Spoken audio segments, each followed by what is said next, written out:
इस चैप्टर में नया चैप्टर शुरू करने वाले हैं। The name of the chapter is your motion in straight line. Correct? The name of the chapter is your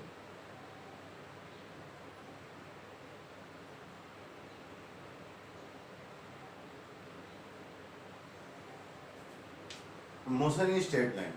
इस चैप्टर का कुछ पोर्शन जो है सीबीएसई बोर्ड ने कोविड-19 के चक्कर में क्या कर दिया, रिड्यूस कर दिया, लेकिन उसके उस रिडक्शन से आपको बहुत ज़्यादा फायदा नहीं होने वाला। ये बात समझ में आ रही है? अब जो भी टॉपिक रिड्यूस किए गए हैं वो इतने ऐसे टॉपिक है कि मतलब बिना उनके चैप्टर आप शुरू कर ही नहीं सकते हो। सीबीएसई ने कहा कि एप्पल पढ़ लो, सीबीएसई ने कहा कि बच्चे को एप्पल की स्पेलिंग सिखा दो और उसने सिलेबस से ABCD हटा दिए। ये बात समझ में आ रही है? भाई बेसिक अगर हटा दोगे तो एप्पल की स्पेलिंग कैसे पड़ेगा? तो वैसा ही यहाँ पर इस चैप्टर में कह रहा बच्चों को स्पीड और वेलोसिटी के बारे में मत बताओ। ये बात समझ में आ रही है? बच्चों को डिस्टेंस और डिस्प्लेसमेंट के बारे में मत बताओ। बच्चों को 1D और 2 डायमेंशनल मोशन के बारे में मत बताओ। बच्चे को सीधे शुरुआत कर दो कहाँ से, डेरिवेशन से। तो ऐसे थोड़ी होता है जिससे सिलेबस रिड्यूस किया गया। रिड्यूस करना तो पूरा पूरा चैप्टर ही कोई क्या कर देते, खत्म कर देते। वैसे ही लॉज ऑफ मोशन में क्या किया इन्होंने, ये लॉज ऑफ मोशन में कह रहे बेसिक कंसेप्ट ऑफ फोर्स मत बताओ, Newton first law of motion बताओ, Newton second law of motion मत बताओ, Newton third law of motion मत बताओ, लेकिन इनको फ्री बॉडी डायग्राम चाहिए। अब फ्री बॉडी डायग्राम बिना न्यूटन लॉ ऑफ मोशन के बन ही नहीं सकते हैं, और उसमें उस चैप्टर की आगे सारी स्टडी जो है बिना लॉज ऑफ मोशन के क्या हो सकते, हो ही नहीं सकते हैं। लेकिन नहीं, सब ठीक है, जो हट गया 30% हमारे हिसाब से क्या हो गया, सिलेबस रिड्यूस हो गया। ये बात समझ में आ रहा है? सो यहाँ पर क्या, ये मोशन इन स्ट्रेट लाइन में तो सबसे पहले क्या पढ़ा जाता था आपका, ये मैं बस फटाफट इसको बता रहा हूँ, आपकी इच्छा हो इसको लिखना कॉपी में, नहीं इच्छा हो नहीं लिखना। मैं एक टर्न तो पूरा बेस्ट करूँगा इसके बेसिक को बताने में। ये बात समझ में आ रही?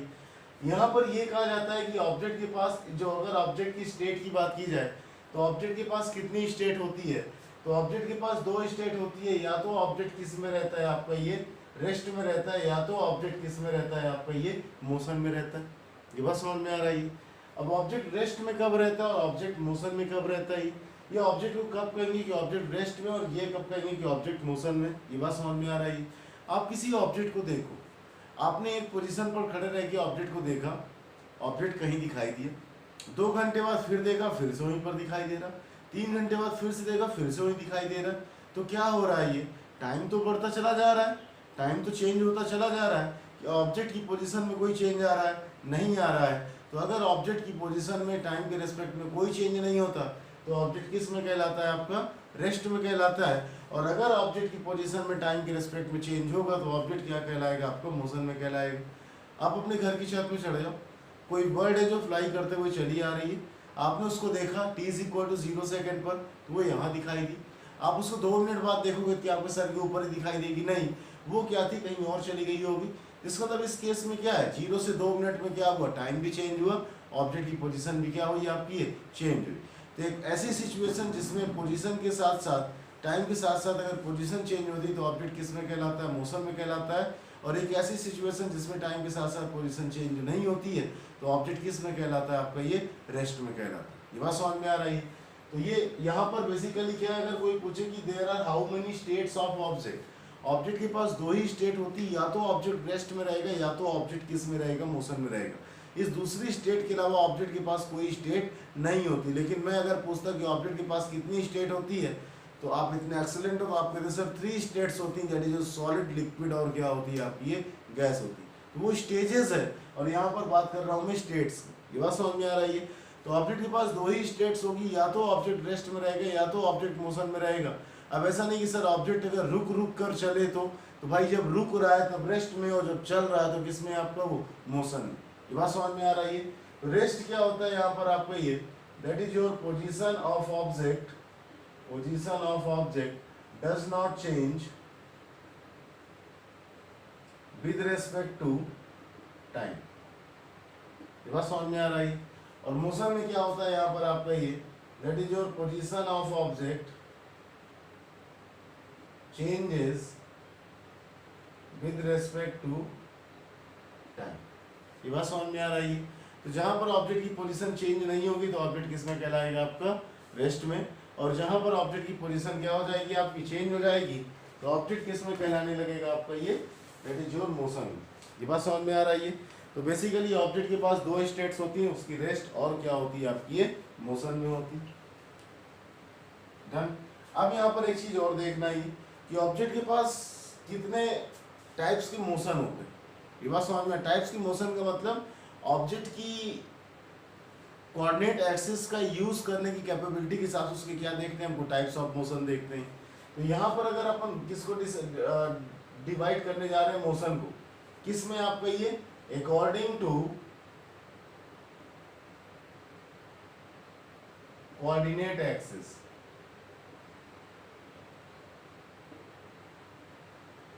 क्लियर, कोऑर्डिनेट एक्सिस के हिसाब से मोशन को क्या करना है, हमको डिवाइड करना है। तो मोशन कितने टाइप के होते हैं, 3 टाइप के होते हैं। फर्स्ट कहलाता है 1 डायमेंशनल मोशन, दूसरा कहलाता है आपको ये that is your 2 dimensional motion, और थर्ड क्या कहलाता है आपका यहाँ पर ये 3 डायमेंशनल मोशन। बस समझ में आ रही। कोऑर्डिनेट एक्सिस के हिसाब से कितने टाइप के मोशन होते हैं आपके, 3 टाइप के होते हैं ये, that is 1 dimensional motion, 2 dimensional motion, 3 dimensional motion, जिसको आपने पढ़ रखा होगा 1D 2D और क्या होता है आपका ये 3D होता है। ये बात समझ में आ रही है। अभी 1D क्या होता है, 2D क्या होता है, और आपको यहाँ पर ये 3D क्या होता है। तो 1D क्या होता है ध्यान समझना ये। तो इसके लिए क्या करता हूँ, इन सबको मैं क्या कर रहा हूँ यहाँ से ये मिटा रहा हूँ, फिर बारी बारी से इनको समझते हैं। अभी आपने कोऑर्डिनेट के बारे में पढ़ा, तो कितने कोऑर्डिनेट होते हैं यहाँ पर हमारे पास, ये 2 कोऑर्डिनेट होते हैं। एक कोऑर्डिनेट ये कौन सा है आपका x है, और ये कोऑर्डिनेट कौन सा है आपका ये y है। करेक्ट, ये दोनों कोऑर्डिनेट्स हैं, आपको अच्छे से पता है। यहाँ से सारे मेजरमेंट शुरू होते हैं। इस पॉइंट को बोलते हैं ऑरिजिन बोलते हैं, रेफरेंस पॉइंट बोल सकते हैं, स्टार्टिंग पॉइंट बोल सकते हैं। ये बात समझ में आ रही। फिर यहाँ पर जो अपने कोऑर्डिनेट होते हैं ना, इस कोऑर्डिनेट में 2 एक्सिस नहीं होती, इस कोऑर्डिनेट में एक थर्ड एक्सिस भी होती है। जो कौन सी एक्सिस होती है आपकी, z एक्सिस होती है। ये बात समझ में आ रही।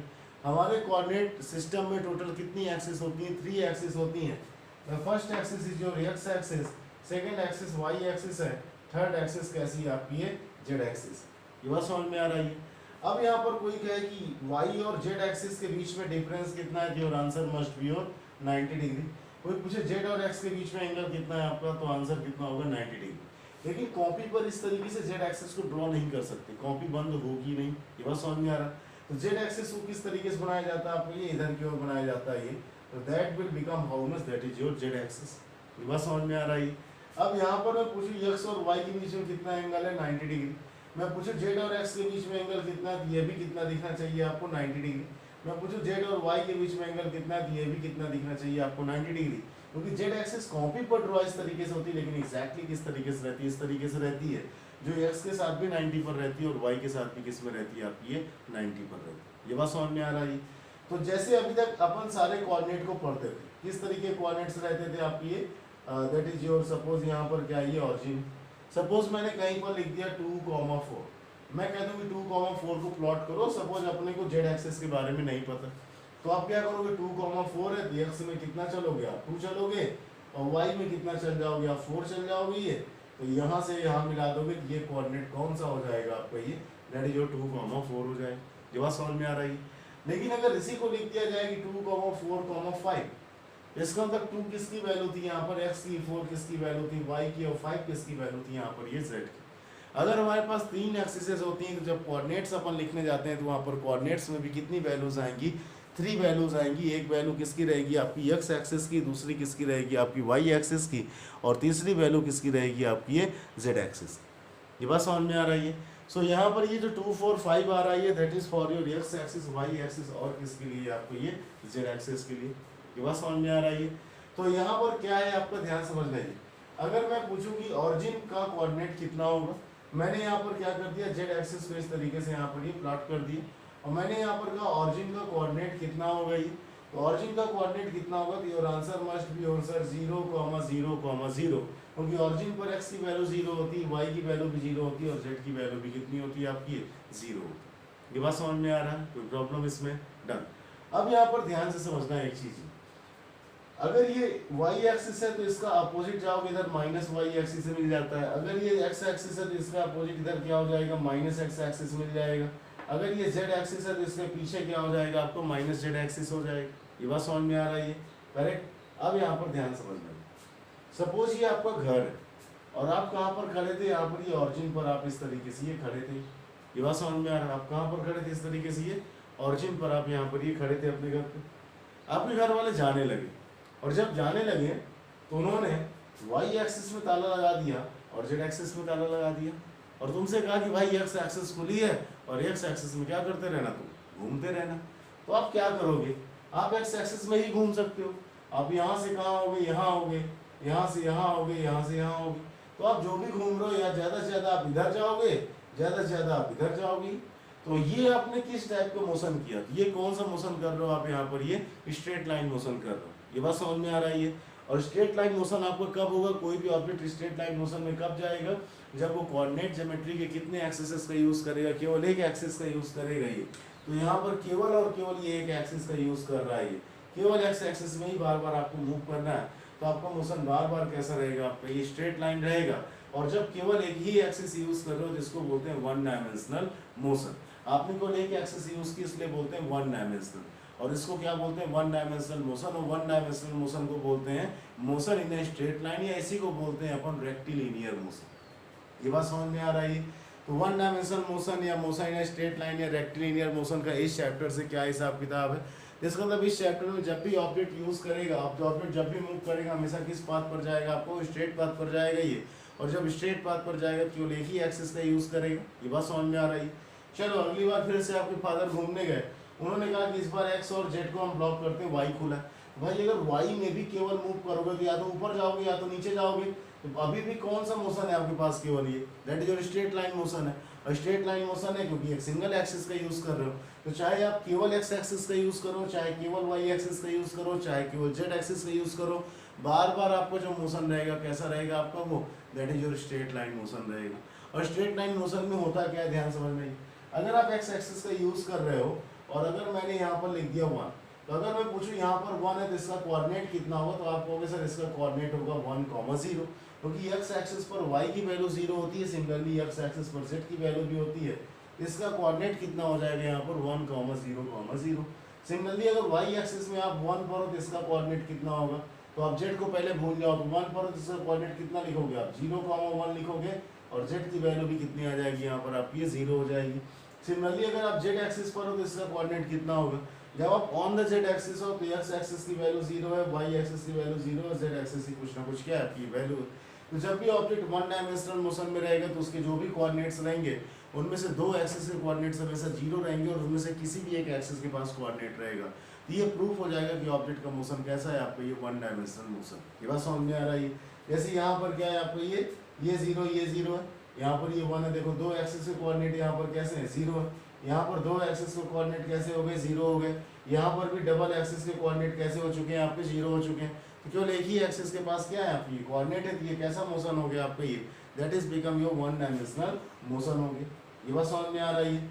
अब क्या कहा है आपने, ये ध्यान समझना। ये अब आपने क्या कहा कि अब आप यहीं पर खड़े थे ये, और आपके फादर फिर से घूमने जाने वाले थे, और आपने पापा से कहा पापा इस बार प्लीज एक सिंगल एक्सिस को मत ओपन करके जाना, कि केवल एक्स एक्सिस ओपन कर दो, केवल वाई एक्सिस ओपन कर दो, केवल जेड एक्सिस ओपन कर दो, क्योंकि सिंगल एक्सिस से ओपन से क्या होता है, थोड़ा सा बोर हो जाना होता है ये।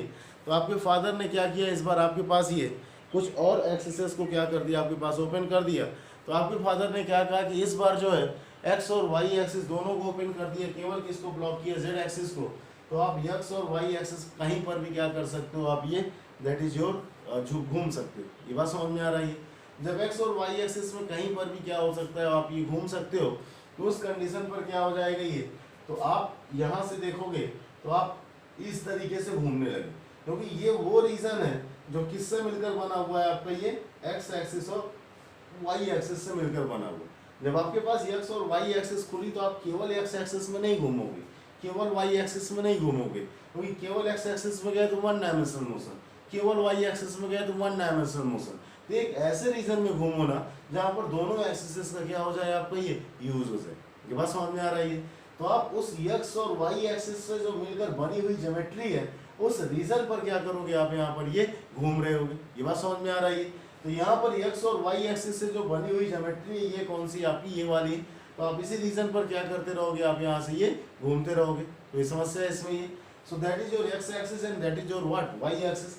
जब आप इस रीजन पर घूमोगे तो ये जो एक्सिस है, देखो अगर ये एक्स एक्सिस है तो ये भी कैसी एक्सिस है, एक्स एक्सिस। कि वाई एक्सिस है, तो ये भी कैसी एक्सिस है आपकी, ये वाई एक्सिस है। ये बात समझ में आ रहा है। और आप इस रीजन पर कंटिन्यूअसली क्या कर रहे हो, आप इस तरह से यहाँ पर रोम अराउंड कर रहे हो। जब इस रीजन पर घूम रहे हो तो ये रीजन किससे मिलकर बना है, एक्स और वाई से मिलकर बना है।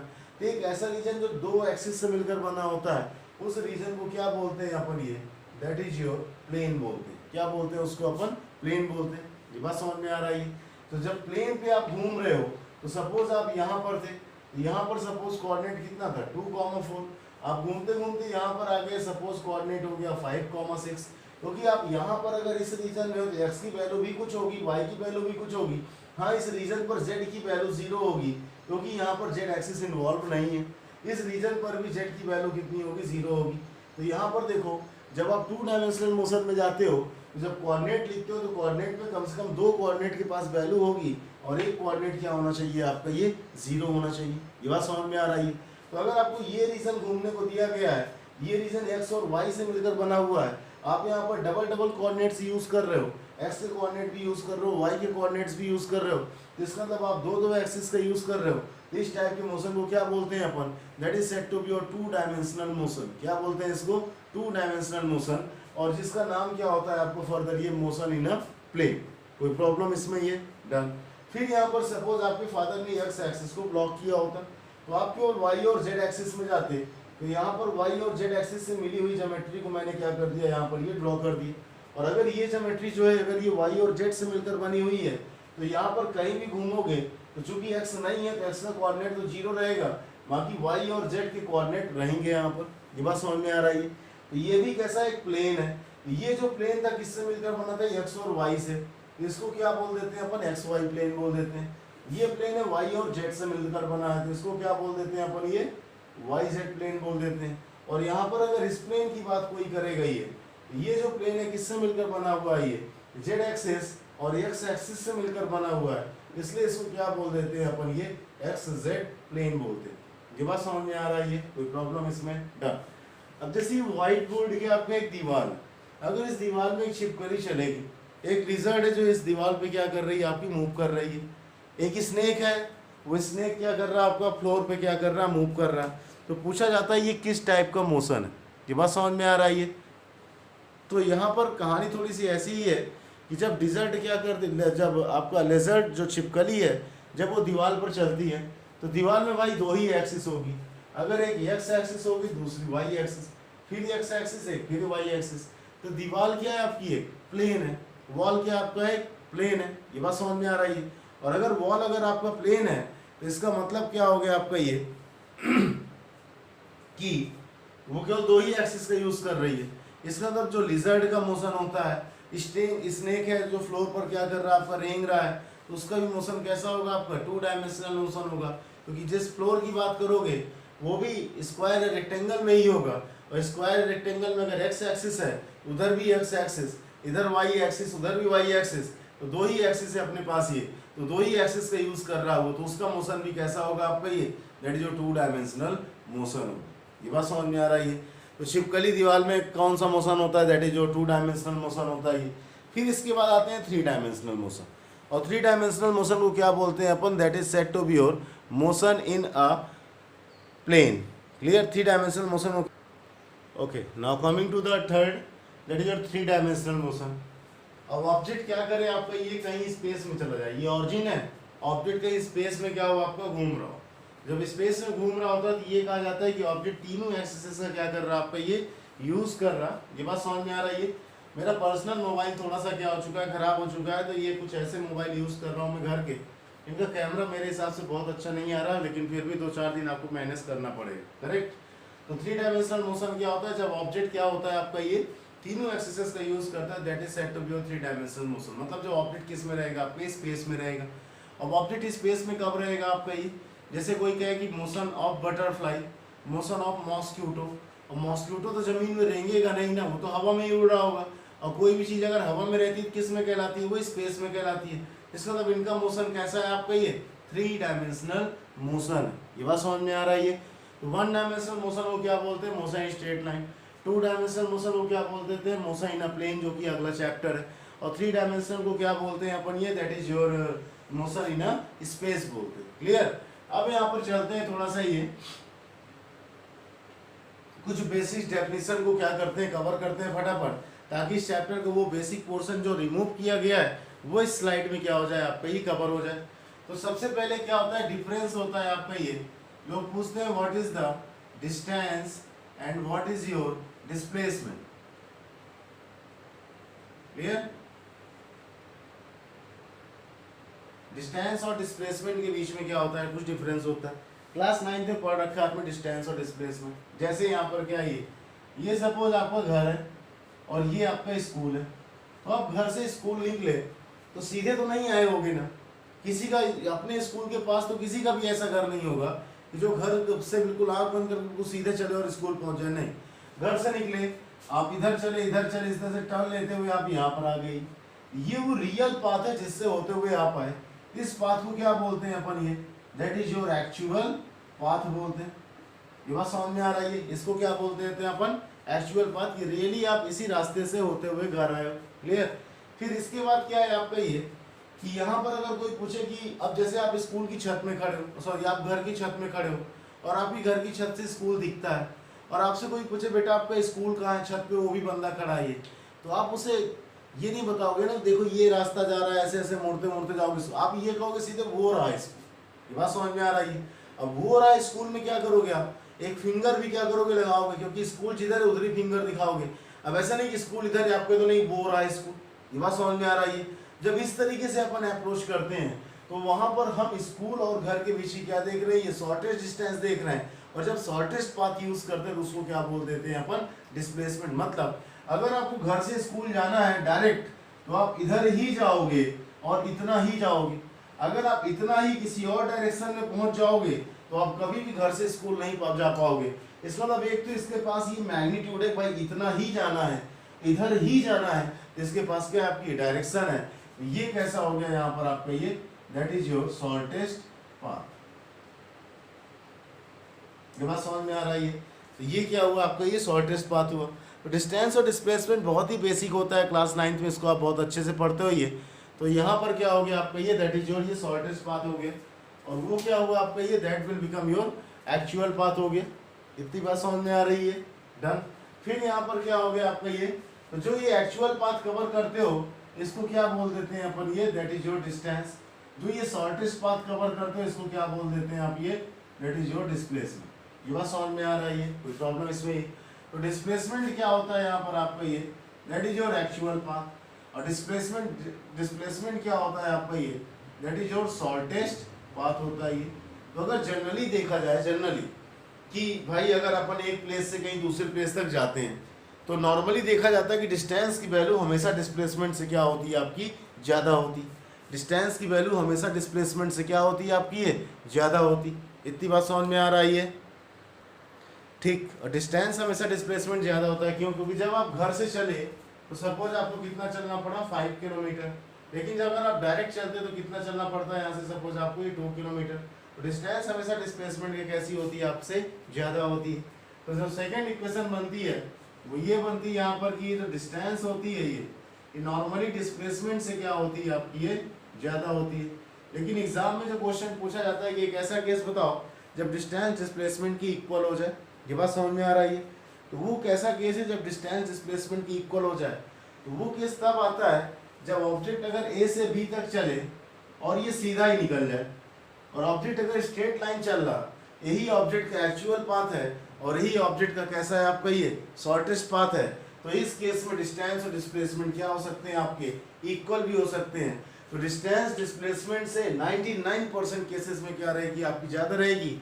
एक इकलौता केस ऐसा होता है जिसमें डिस्टेंस डिस्प्लेसमेंट की इक्वल होती है, और वो इकलौता केस क्या होता है जब ऑब्जेक्ट किस मोशन में होता है आपका, ये स्ट्रेट लाइन मोशन में होता है। ये बात समझ में आ रहा? कोई प्रॉब्लम इसमें? डन। अब यहाँ पर डिस्टेंस जो होती है, करेक्ट, डिस्टेंस जो होती है उसको ध्यान समझना। ये अगर मुझसे कोई कहे कि भाई यहाँ से दिल्ली कितना दूर है, तो my answer will be your 600 kilometre. मैं सिर्फ इतना बता दूंगा। आपसे कोई कहे कि आपके घर से मंझनपुर कितना दूर है, तो आप कह दोगे 10 किलोमीटर। उसको रास्ता बताने नहीं जाते हो ना। ये जो 10 किलोमीटर बता रहे हो, ये आप क्या बता रहे हो, डिस्टेंस। क्या इसके साथ आपने डायरेक्शन बताई कि नहीं 10 किलोमीटर है, पहले ऐसे जाना, पहले ऐसे जाना, ये वो नहीं? ये बात समझ में आ रहा है? तो डिस्टेंस के लिए हमें डायरेक्शन की ज़रूरत नहीं होती। और अगर डिस्टेंस के लिए हमें डायरेक्शन की जरूरत नहीं होती है तो डिस्टेंस कैसी क्वांटिटी होती है आपकी, that is your scalar quantity होती है। और डिस्प्लेसमेंट के लिए डायरेक्शन चाहिए, आपको अपने घर की छत से स्कूल को दिखाना है किसी को, तो आप कहोगे वो रहा स्कूल, एक फिंगर पॉइंट आउट करोगे, क्योंकि अगर ये फिंगर इधर कर दिया और स्कूल इधर था तो वो बंदा कभी भी आपका स्कूल नहीं ढूंढ पाएगा, क्योंकि आपने डायरेक्शन क्या बताई है, गलत बताई है। तो डिस्प्लेसमेंट कैसी क्वांटिटी होती है आपकी यहाँ पर, ये वेक्टर क्वांटिटी होती है। ये बात समझ में आ रही है। अच्छा, डिस्प्लेसमेंट के बारे में आपने एक चीज़ पढ़ा है कि आप घर से गए और घर को ही वापस आ गए, डिस्प्लेसमेंट कितना हो गया, 0 हो गया। ये बात समझ में आ रही है। क्यों? क्योंकि डिस्प्लेसमेंट दो पोजीशंस के बीच की शॉर्टेस्ट डिस्टेंस होती है। आप घर से गए, घर को ही वापस आ गए, तो पहली पोजीशन भी घर है, बाद वाली पोजीशन भी घर है। अब घर और घर एक ही घर है, उसके बीच की शॉर्टेस्ट डिस्टेंस कितनी हो जाएगी, 0 हो जाएगी। ये बात समझ में आ रही है। तो यहाँ पर देखो ध्यान से, ये होता क्या है, डिस्टेंस जो होती है ये हमेशा कैसी होती है आपकी, ये दैट इज योर पॉजिटिव होती है। डिस्टेंस हमेशा कैसी होगी, पॉजिटिव। अगर आपने एक कदम भी बढ़ा दिया तो कुछ ना कुछ डिस्टेंस चल रही है। अब आप चाहे आगे जाओ चाहे पीछे जाओ, डिस्टेंस आपकी क्या होगी, हमेशा पॉजिटिव होगी। ये बात समझ में आ रही है। डिस्प्लेसमेंट क्या हो सकता है यहाँ पर आपका, ये दैट इज योर पॉजिटिव हो सकता है, निगेटिव भी हो सकता है, और क्या हो सकता है आपका, ये 0 भी हो सकता है। कैसे? जैसे सपोज यहाँ पर अपन कोऑर्डिनेट सिस्टम बनाते हो और यहाँ पर ऑरिजिन, अगर आप O से लेकर कहाँ तक गए हो, A तक गए हो, A ऑरिजिन के कैसे राइट साइड है, तो O और A के बीच की जो शॉर्टेस्ट डिस्टेंस है वो होगी डिस्प्लेसमेंट। क्योंकि राइट साइड है इसलिए डिस्प्लेसमेंट कैसा आ जाएगा, पॉजिटिव आ जाएगा। क्लियर? आप O से A गए और A से फिर लौट के O को आ गए, तो इनिशियल पोजीशन भी O है, फाइनल पोजीशन भी O है, दोनों के बीच में शॉर्टेस्ट डिस्टेंस कितनी हो जाएगी, 0 हो जाएगी। तो डिस्प्लेसमेंट क्या हो गया, 0 हो गया। आप O से किधर चले गए, B चले गए ये, तो अब कोई पूछे शॉर्टेज डिस्टेंस कितनी है, इतनी है शॉर्टेज डिस्टेंस ही है, और ये किधर है, ऑरिजिन से लेफ्ट साइड है, इसलिए डिस्प्लेसमेंट क्या हो गया आपका, ये नेगेटिव हो गया। ये बात समझ में आ रही है। So these are the basic differences या basic definitions of distance and displacement. तो distance is what, it is the defined as the actual path covered by the body, and displacement is what, that is the shortest path covered by the body, and distance is always greater than equal to displacement, and the equality of distance with displacement occurs in only one case, and that case is when the object is in your straight line motion. ये बात समझ में आ रही है। And the next one is said to be your distance is your scalar quantity and displacement is your vector quantity. It doesn't need any direction for its representation. It needs magnitude as well as direction for its representation. And distance can never be 0, can never be negative. ये बात समझ में आ रही है। And displacement can be 0, positive, और क्या होती है आपकी, ये नेगेटिव। ये बात समझ में आ रही है, कोई प्रॉब्लम इसमें? ये बेसिक पहला डिफरेंस था। अब एक दूसरा डिफरेंस पढ़ते हैं अपन, ये दैट इज योर स्पीड और किसके बीच में डिफरेंस पढ़ते हैं अपन यहाँ पर, ये दैट इज योर वेलोसिटी के बीच में डिफरेंस पढ़ते हैं। ये बात समझ में आ रही है। सपोज आपको घर से स्कूल जाने में कितना टाइम लग रहा है आपको, ये दैट इज योर लग रहा टाइम आपको 2 घंटे। घर से स्कूल जाने में कितना टाइम लग रहा है आपको, 2 घंटे लग रहा है। अगर आपसे कोई पूछे आपकी स्पीड कितनी है, तो स्पीड क्या होता है, distance divide by total time. तो डिस्टेंस कितना है, 5, एक्चुअल पाथ डिस्टेंस कितना है, 5, टोटल टाइम कितना है आपका, ये 2 है। ये बात समझ में आ रही है। तो स्पीड क्या होता है यहाँ पर आपका, ये स्पीड होता है डिस्टेंस डिवाइड बाई क्या होता है, टाइम होता है। वेलोसिटी क्या होता है, जिसका फार्मूला भी पढ़ा है आपने, ये डिस्प्लेसमेंट डिवाइड बाई क्या होता है आपका, ये टाइम होता है। अब चाहे अगर एक पर्टिकुलर एक सिंगल केस के लिए जाओ, तो जब हम वेलोसिटी निकालेंगे, मतलब होम से लेकर स्कूल तक कितना टाइम लग रहा है, 2 बार। अब वो चाहे आप इस तरीके से जाओ चाहे आप इस तरीके से जाओ, बार बार कितना लग रहा है आपको, 2 घंटे लग रहा है। तो अपन चाहे स्पीड निकाले, चाहे डिस्प्लेसमेंट, चाहे स्पीड निकाले, चाहे वेलोसिटी निकाले एक पर्टिकुलर केस के लिए, तो उन दोनों में क्या चीज़ें सेम होती हैं आपकी, टाइम बिल्कुल से सेम होता है। इसका मतलब स्पीड किस पर डिपेंड करती है, डिस्टेंस पर, और वेलोसिटी किस पर डिपेंड करती है आपकी, डिस्प्लेसमेंट पर। इसका मतलब स्पीड और वेलोसिटी के पास वही प्रॉपर्टीज होंगी जो डिस्टेंस और किसके पास है, डिस्प्लेसमेंट के पास। अगर डिस्टेंस हमेशा ज़्यादा है और डिस्प्लेसमेंट हमेशा कम है, तो स्पीड हमेशा ज़्यादा होगी, वेलोसिटी हमेशा क्या होगी, कम होगी। तो सेकंड इक्वेशन यहाँ पर बनती है आपकी, speed is greater than equal to what, that is your velocity होता है। और अगर डिस्टेंस स्केलर है तो स्पीड भी स्केलर है, अगर वेलोसिटी डिस्प्लेसमेंट अगर वेक्टर है तो वेलोसिटी भी कैसी है, वेक्टर है। और अगर डिस्टेंस हमेशा पॉजिटिव है तो स्पीड हमेशा पॉजिटिव आएगी, और अगर डिस्प्लेसमेंट आपका पॉजिटिव है तो स्पीड आपकी क्या हो सकती है, जो वेलोसिटी है वो क्या हो सकती है यहाँ पर आपकी, है दैट इज योर पॉजिटिव हो सकती है। और अगर ये नेगेटिव होता है तो वेलोसिटी नेगेटिव हो सकती थी, और अगर ये 0 होता तो वेलोसिटी 0 हो सकती थी। मतलब अगर आपको डिस्टेंस और डिस्प्लेसमेंट के बीच में बेसिक जो आपका हिसाब किताब बताया मैंने, बेसिक डिफरेंसेस अगर पता है तो उसको बहुत ज़्यादा जनरलाइज करने में कोई भी समस्या नहीं आती। ये बात समझ में आ रही है, कोई प्रॉब्लम इसमें, डन। सो यहाँ पर क्या है आपका ये, इसको थोड़ा सा और क्या करते हैं अपन, फोकस करते हैं, ठीक है, बस करते हैं आज की वीडियो।